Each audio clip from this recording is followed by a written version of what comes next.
नमस्कार, FM news देख रहे हैं आप। आपके साथ मैं हूं हर्ष त्यागी। उत्तराखंड विधानसभा चुनाव से पहले कांग्रेस को एक बड़ा झटका लगा है। उत्तराखंड महिला कांग्रेस के अध्यक्ष सरिता आर्या पार्टी छोड़कर बीजेपी में शामिल हो गई। सरिता आर्या 2012 से नैनीताल सीट से विधायक रही हैं। 2012 में सरिता आर्या नैनीताल सीट से ही पार्टी से टिकट की मांग कर रही थी, लेकिन यशपाल आर्य के बेटे संजीव आर्य के कांग्रेस में आने से सरिता आर्य की दावेदारी कमजोर हो गई थी। आपको बता दें कि पिछले दिनों उन्होंने कांग्रेस आलाकमान पर महिलाओं को टिकट न देने का आरोप लगाया था। सरिता आर्य आज बीजेपी में शामिल हो गई हैं। बीजेपी के प्रदेश अध्यक्ष मदन कौशिक ने देहरादून में उन्हें पार्टी की सदस्यता दिलाई। इस दौरान मुख्यमंत्री पुष्कर सिंह धामी भी मौजूद रहे। सरिता आर्य के साथ ही कांग्रेस महिला प्रदेश उपाध्यक्ष रेखा बोरा गुप्ता और वंदना गुप्ता भी बीजेपी में शामिल हो गई हैं।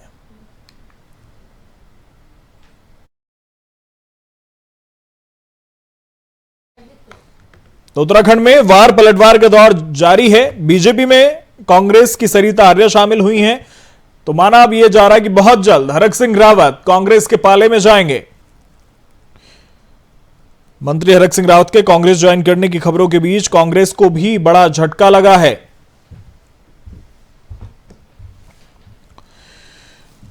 कांग्रेस नेता सचिन रावत हमारे साथ जुड़ गए हैं। सचिन, बड़ा झटका, प्रदेश महिला कांग्रेस अध्यक्ष सरिता आर्या ने पार्टी छोड़ दी है। महिलाओं के लड़ने की बात प्रियंका गांधी कहती रही, लड़की हूं, लड़ सकती हूं, और आरोप है आपकी पार्टी पर कि अनदेखी की जा रही है महिलाओं की। देखिए हर जी, मैं समझता हूं कि अब जब चुनाव नजदीक होता है तो ऐसे लोग पार्टी छोड़ते हैं, इससे कोई टेक्स होने वाला नहीं। जबकि उनको मालूम था कि कांग्रेस पार्टी की जो आने वाली लिस्ट थी उनका टिकट होना था, लेकिन अब किन कारणवश उन्होंने पार्टी छोड़ी है ये नेतृत्व आगे इसका स्पष्टीकरण मांगेगा। लेकिन जिस तरह से मैं आपको बताना चाहूंगा कि प्रियंका गांधी जी की जो मुहिम है लड़की हो लड़ सकती हो, ये उत्तर प्रदेश से लेकर के हर जगह पे इसकी परिकल्पना हो रही है। और मैं समझता हूं कि सचिन रावत, उत्तर प्रदेश का जब आप जिक्र करते हैं, मैं बीच में आपको रोक रहा हूं और सवाल मेरा सीधा सा है। उत्तर प्रदेश का आपने जिक्र कर दिया, प्रियंका गांधी का आपने जिक्र कर दिया, जो इस कैंपेन की पोस्टर गर्ल थी, उनका सीधा सा आरोप है कि प्रियंका गांधी के सचिव ने पैसा मांगा टिकट के लिए और पैसा नहीं दिया तो पार्टी छोड़ दी। तो ये तो कैंपेन। देखिए मैं यहाँ इससे बड़ा अच्छा जवाब देना चाहूंगा। प्रियंका मौर्य जिनका नाम आपने बताया, वो 3 महीने पहले पार्टी में आती हैं, ठीक है। उसके बाद में जिस एनओसी पे वो साइन करती हैं, जो पोस्टर बता रही हैं कि हमने पोस्टर कांग्रेस पार्टी ने लगवाया, जबकि उनकी अनुमति से वो पोस्टर लगाया गया, ठीक है।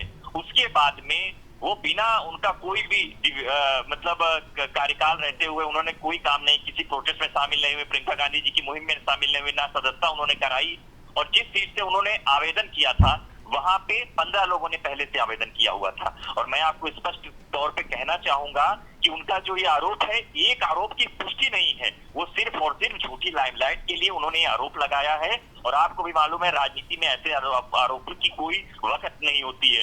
चलिए ठीक है, उत्तराखंड लौट आते हैं। उत्तर प्रदेश से सरिता आर्य जी पर बताइए। उनका सीधा सा आरोप है कि 5 साल मैंने सींचा है उस सीट को और अब चुनाव के वक्त यशपाल आर्य के बेटे को सीट दे दी जाएगी। देखिए मैं समझता हूँ, वही तो मैं कह रहा हूँ आपको। देखिए क्या है कि अब मैं बोल रहा हूँ ना कि कुछ लोग स्वार्थ के लिए राजनीति करते हैं और स्वार्थ के लिए दल बदल की राजनीति करते हैं, तो उनका किसी भी पार्टी में कोई अस्तित्व नहीं होता है। अगर उन्होंने छोड़ा ये अच्छी बात है, मैं तो ये भी कहूंगा, क्योंकि मैं समझता हूँ वो कांग्रेस पार्टी की डिवोटेड कार्यकर्ता नहीं थी, वो तो सिर्फ बता रही है कि हमने उस सीट को 5 साल। सचिन रावत, कैसी बात कर रहे हैं आप? महिला कांग्रेस की प्रदेश अध्यक्ष आपने उन्हें बनाया हुआ था। बिल्कुल वही मैं कह रहा हूँ। अगर उनको टिकट 2012 से विधायक रही हैं वो उस सीट से। वही मैं कह रहा हूँ, 12 में विधायक रही हैं। अब अगर उनको ये लग रहा था कि उनकी सीट पे हर यशपाल आर्य के बेटे का टिकट हो रहा है, तो उनको पार्टी में रह करके पार्टी फोरम पे अपनी बात रखनी पड़ेगी। अब अगर वो पार्टी छोड़ करके किसी दूसरे दल में जाना चाहती है तो ठीक है, उनकी बात है। लेकिन मैं समझता हूँ कि प्रदेश अध्यक्ष उनको पार्टी ने बनाया था और प्रदेश अध्यक्ष किसी हल्के नेता को नहीं बनाया जाता है। और प्रदेश अध्यक्ष बनकर के उन्होंने एक बड़ा काम किया, मैं उसका सम्मान करता हूँ। लेकिन आज भारतीय जनता पार्टी से लड़ने की बात होनी चाहिए थी, तो उनको वो तो कह रही है अपनों पर सितम गैरों पर करम कर रही है कांग्रेस। अब देखिए ना, हरक सिंह रावत आपके यहाँ आ जाएंगे, उधर यशपाल आर्य, संजीव आर्य पहुंच गए। देखिए बिल्कुल ऐसा नहीं है, मैं वही कह रहा हूँ ना कि चुनाव जब नजदीक होता है तो ऐसी घटनाएं सामने आती हैं। लेकिन मैं उस घटना पे ये बस कहना चाहता हूं कि आज जब भारतीय जनता पार्टी से लड़ने की जरूरत है तो आपको पार्टी नहीं छोड़नी चाहिए थी, लेकिन आपने पार्टी छोड़ दिया। आपको शुभकामनाएं भविष्य के लिए। लेकिन निश्चित तौर पे मैं एक और बात कहना चाहूंगा कि पार्टी पे अभी तो विधानसभा का चुनाव, आगे लोकसभा का चुनाव है। जो पार्टी का डिवोटेड कार्यकर्ता रहेगा उसको पार्टी चुनाव लड़ाएगी, और क्योंकि उत्तराखंड की जो जनमानस है वो इस बार कांग्रेस पार्टी की सरकार चाहती है। चलिए, बहुत बहुत शुक्रिया सचिन आपका हमारे साथ जुड़ने के लिए। तो कांग्रेस को बड़ा झटका लगा है। कांग्रेस की सरिता आर्या बीजेपी में शामिल हो गई हैं। वहीं दूसरी तरफ खबर है कि जल्द ही हरक सिंह रावत बीजेपी से जिस तरह से बर्खास्त किए गए हैं वो कांग्रेस के पाले में जल्द जाएंगे। तो उत्तराखंड में वार पलटवार की राजनीति चल रही है। कोई कांग्रेस छोड़कर बीजेपी में जा रहा है, कोई बीजेपी छोड़कर कांग्रेस में आ रहा है।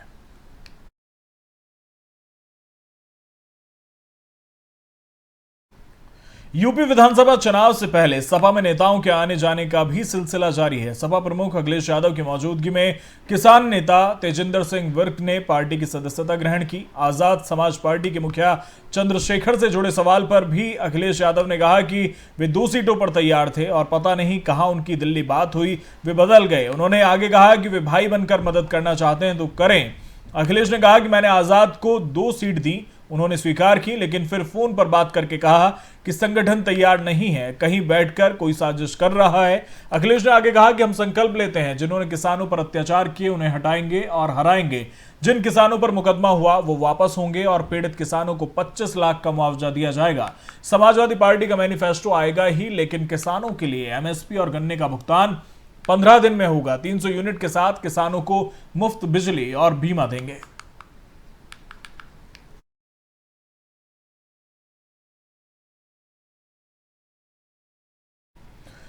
इस दौरान अखिलेश यादव ने एक अनसंकल्प भी लिया, और क्या कुछ कहा इस दौरान अखिलेश यादव ने वो भी सुनिए। समाजवादी पार्टी और हम अन्य संकल्प लेते हैं कि जिन्होंने किसानों पर अत्याचार और अन्याय किया है उस भाजपा को हराएंगे, हटाएंगे। हमारी अपील है कि किसान अन्नदाता भारतीय जनता पार्टी को हराएं, हटाएं। साथ ही साथ हम अपने तमाम लोगों से कहेंगे इस अन संकल्प को से जुड़ें और इस आंदोलन को, इस कार्यक्रम को, इस फैसले को आगे बढ़ाएं। भारतीय जनता पार्टी, उनके नेता, उनके मुख्यमंत्री आचार संहिता का जगह जगह उल्लंघन कर रहे हैं। समाजवादी पार्टी लिखित शिकायत चुनाव आयोग को करेगी। हमें उम्मीद है कि चुनाव आयोग इन पर सख्ती से नियमों का पालन करने के लिए आदेश करेंगे। भारतीय जनता पार्टी को याद दिलाने के लिए कि उन्होंने किसानों के ऊपर जीप चढ़ाई और कई मौकों पर मैंने कहा अंग्रेजों की सरकार में भी ऐसा जुल्म नहीं हुआ होगा जैसा भारतीय जनता पार्टी की सरकार में हुआ। जलियांवाला बाग में सीने पर गोली चलाई अंग्रेजों ने, और यहां पर जो शांतिपूर्ण तरीके से आंदोलन खत्म करके अपने घर लौट के जा रहे थे, पीछे से जीप चढ़ाई। उस सरकार से क्या उम्मीद करोगे? इसीलिए हम संकल्प ले रहे हैं, ये अन्य संकल्प ले रहे हैं। जिन्होंने किसानों के साथ ऐसा व्यवहार किया है उनको हटाएंगे और हराएंगे। अगर बाबा मुख्यमंत्री आपको मिल जाए भारतीय जनता पार्टी के, उनसे पूछिए आपने संकल्प पत्र में लिखा था क्या किसानों की आय दोगुनी हो गई? आखिरकार लिखा क्यों था? और उनका भाषण पुराना उठाइए, उसमें कहा कि 2022 आते ही किसानों की आय दोगुनी हो जाएगी। ये कोई जादू था उनके पास कि तारीख बदलने से, साल बदलने से किसानों की आय दोगुनी हो जाएगी? लेकिन जिस तरह किसान जानवर से परेशान है, जिस तरीके से उसकी मदद होनी चाहिए, सरकार मदद नहीं कर पा रही। खाद नहीं सरकार दे पा रही। बताइए, जो बड़ी बड़ी हवाई बातें करते हैं उनके पास खाद नहीं है देने को। समाजवादी पार्टी में 14 फरवरी को होने वाले विधानसभा चुनाव से पहले सभी दल अपनी अपनी पार्टियों को राज्य के लिए बेहतर पार्टी साबित करने की होड़ में जुटे हैं। बीजेपी, कांग्रेस, आम आदमी पार्टी और टीएमसी गोवा की सत्ता हथियाने के लिए जी तोड़ मेहनत कर रहे हैं। और इस बीच आपके राष्ट्रीय संयोजक अरविंद केजरीवाल ने कांग्रेस के वरिष्ठ नेता पी चिदम्बरम के उस बयान पर हमला बोला है जिसमें उन्होंने कहा कि गोवा में मुकाबला सिर्फ कांग्रेस और बीजेपी के बीच है। अरविंद केजरीवाल ने ट्वीट कर चिदम्बरम पर पलटवार करते हुए कहा कि चिदम्बरम रोना बंद करें, क्योंकि कांग्रेस को वोट करने का मतलब बीजेपी को वोट करना है और गोवा के लोग इस बारे में वहां मतदान करेंगे जहां उन्हें उम्मीद दिखाई देती है। इससे एक दिन पहले केजरीवाल ने कहा था कि अगर गोवा में 14 फरवरी के विधानसभा चुनाव में खंडित जनादेश आता है तो उनकी पार्टी गठबंधन सरकार का हिस्सा बनने के लिए तैयार है। चिदम्बरम ने कहा था कि मेरा आकलन है कि आम आदमी पार्टी और टीएमसी गोवा में गैर बीजेपी वोटों को केवल खंडित करेंगे। इसके अरविंद केजरीवाल ने पुष्टि कर दी है। गोवा में मुकाबला कांग्रेस और बीजेपी के बीच है। चिदम्बरम ने सिलसिलेवार ढंग से ट्वीट करते हुए कहा कि जो लोग शासन बदलना चाहते हैं वो कांग्रेस को वोट करेंगे, जो इसी शासन को जारी रखना चाहते हैं वो बीजेपी को वोट करेंगे।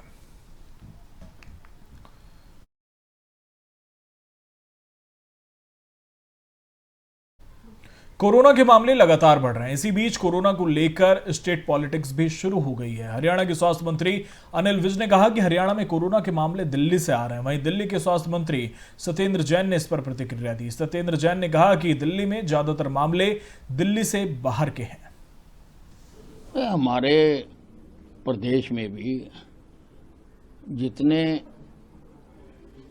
रोज के नए केसेस हैं, जो कि लगभग 9,000 हैं, उसमें से आधे से ज़्यादा तो गुड़गांव, फरीदाबाद, सोनीपत के हैं। दिल्ली के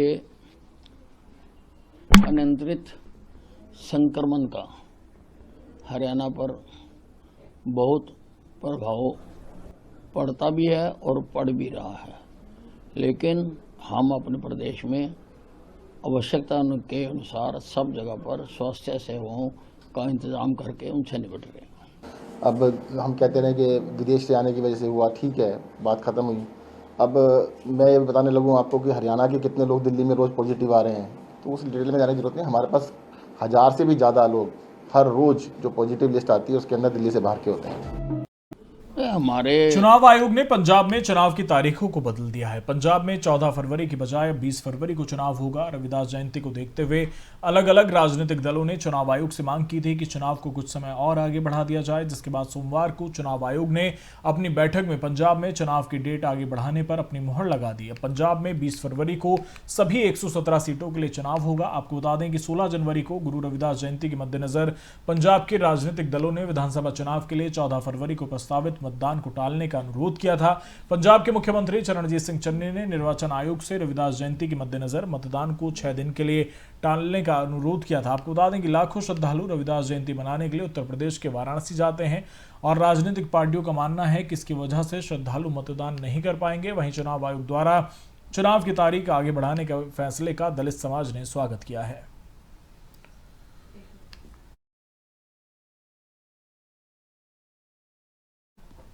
इस्तीफे का सिलसिला केवल उत्तर प्रदेश उत्तराखंड तक ही सीमित नहीं है, बल्कि पंजाब में भी इस्तीफे का सिलसिला जारी है। फिरोजपुर से आम आदमी पार्टी के उम्मीदवार आशु बांगड़ ने पार्टी से इस्तीफा दे दिया। उन्होंने पार्टी पर नेताओं की अनदेखी का आरोप लगाया। उन्होंने कहा कि पंजाब में आपका केवल एक ही नेता है और उनका नाम राघव चड्ढा है। लेकिन आज दा मैं अपने परिवार नाल सलाह करके आया। ये जिहड़ी मेरी स्टेटमेंट है, मेरा बयान है, किसी भी पोलीटिकल पार्टी के दबाव च नहीं है। ये मेरा आप दा डिसीजन है, क्योंकि मैं हल्के दे जिहड़े मेन मुद्दे है उन्हां ते गल करना चाहना। मेरे च ईमानदारी है, मैं ईमानदारी नाल काम करना चाहना। जे मैं हल्के दे लोकां दी गल सुन के उपर तक नहीं पहुंचा सकदा ते फिर इहो जिहियां पॉलिटिक्स, इहो जी राजनीति करने का कोई फायदा नहीं। आम आदमी पार्टी दे विच कोई सुनवाई नहीं है। एक डिसीजन मेकर है वो राघव चड्ढा है। वो अपनी मर्जी का जो मर्जी कह दे, उसकी आपकी मर्जी है। इत्थे किसी की कोई नहीं चलती। हर बंदा जिहड़ा दिल्ली का स्ट्रक्चर बनया एक दबाव प्रैशर दे काम कर रहा है। जिन्ने भी उम्मीदवार ऐलाने गए हैं अज की डेट कोई भी नहीं बोलता, क्योंकि सबनों टेंशन है कि साडी टिकट ना कटी जाए। डर दे कोई नहीं बोल रहा। लेकिन मैं ये चीज़ां पहला भी कर सकता सी, लेकिन मैं चाहता सी पंजाब की जिहड़ी नुहार है चेंज हो गई। इन्होंने किसानों भी अपनी आड़ च लै लिया, झूठे वादे किए ते अज राघव चड्ढा कही जाता कि साडे जिहड़े किसान वो बीजेपी नाल रले आ। सो असीं अपणियां ज़मीनां मार के इहो जिहा काम नहीं करदा। मैं ठुड्डा मारदा इहो जी MLA-शिप नूं, क्योंकि मैं जे अपने हल्के दे अपने नाल दे बंदियां दे काम नहीं करा सकदा ते फिर इहो जिहे कामां नूं लैणा भी की करके। ਇਸ ਕਰਕੇ ਹਲਕੇ ਨੂੰ ਜਿਹੜੀ ਵੀ ਚੀਜ਼ ਅੱਗੇ ਆਉਂਦੀ ਮੈਂ ਆਪਣੇ ਜਿਹੜੇ ਮੇਰੇ ਸਹਿਯੋਗੀ ਨੇ ਉਹਨਾਂ ਨਾਲ ਮੈਂ ਗੱਲਬਾਤ ਕਰਕੇ ਬਾਕੀ ਮੈਂ ਇਹਦੇ ਵਿੱਚ ਸਾਰਾ ਕੁਝ ਕੀ ਕਾਜ਼ ਰਹੇ ਮੇਰੇ ਕੀ ਰੀਜ਼ਨ ਹੈ ਇਹਦੇ ਵਿੱਚ ਮੈਂ ਸਾਰਾ ਕੁਝ ਮੈਂਸ਼ਨ ਕੀਤਾ ਇਹ ਤੁਹਾਨੂੰ ਮੈਂ ਪ੍ਰੈਸ ਨੋਟ ਦੇ ਕੇ ਜਾ ਰਿਹਾ ਬਾਕੀ ਬਹੁਤ ਜਲਦੀ ਮੈਂ ਬਹੁਤ ਵੱਡਾ ਖੁਲਾਸਾ ਕਰਾਂਗਾ ਔਰ ਮੈਂ ਆਪਣੇ ਪਰਿਵਾਰ ਔਰ ਆਪਣੇ ਪੂਰੇ ਹੋਸ਼ੋ-ਹਵਾਸ ਦੇ ਵਿੱਚ ਗੱਲ ਕਹਿ ਰਿਹਾ ਕਿਸੇ ਵੀ ਪਾਰਟੀ ਦੇ ਉੱਤੇ ਪ੍ਰੈਸ਼ਰ ਨਹੀਂ ਮੈਂ ਬਾਰ-ਬਾਰ ਫਿਰ ਦੱਸ ਰਿਹਾ ਲੇਕਿਨ ਆਮ ਆਦਮੀ ਪਾਰਟੀ ਦੇ ਵਿੱਚ ਕੀ ਕੁਝ ਚੱਲ ਰਿਹਾ ਮੈਂ ਅਗਲੀ ਪ੍ਰੈਸ ਕਾਨਫਰੰਸ करके ਤੁਹਾਨੂੰ जल्दी ही ਇਹਦੇ ਬਾਰੇ ਦੱਸੂਗਾ। चुनाव आयोग ने अगले 5 राज्यों में विधानसभा चुनाव में पोस्टल बैलेट से वोटिंग को लेकर बड़ा फैसला लिया। भारतीय चुनाव आयोग ने 5 राज्यों में आगामी विधानसभा चुनाव के दौरान 11 क्षेत्रों के कर्मचारियों को पोस्टल बैलेट सुविधा देने का फैसला किया है। आयोग ने कहा कि पत्रकारों सहित 11 क्षेत्रों में अपनी सेवा देने वाले कर्मचारी जो चुनाव के वक्त व्यस्त रहेंगे उन्हें अलग से मताधिकार का प्रयोग करने की अनुमति दी जाएगी। इन कर्मचारियों का पोस्टल बैलेट सुविधा का उपयोग करने की सुविधा दी जाएगी।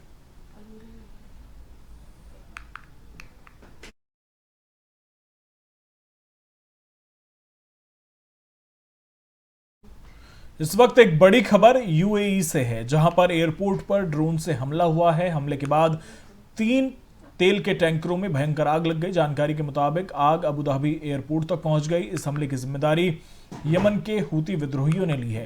स्थानीय लोगों के मुताबिक एयरपोर्ट पर धमाके से पहले ड्रोन देखे गए थे। आग से पूरे एयरपोर्ट पर अफरा तफरी फैल गई।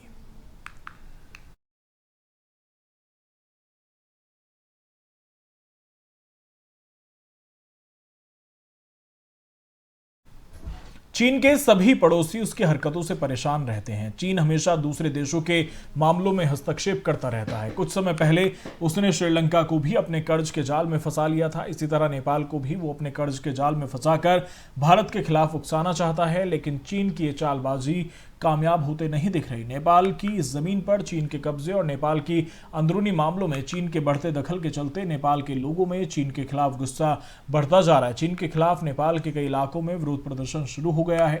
इसी सिलसिले में काठमांडू में नेपाली लोगों ने चीन के खिलाफ प्रदर्शन किया।